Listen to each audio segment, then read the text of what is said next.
بسم الله الرحمن الرحيم ألف لام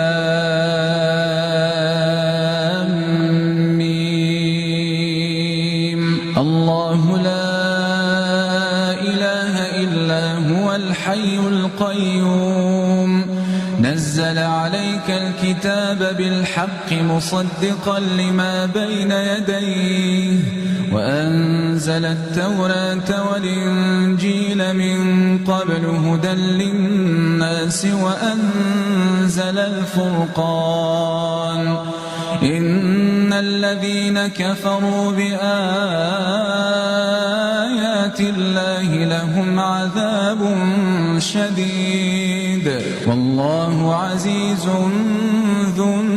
انتقام إن الله لا يخفى عليه شيء في الأرض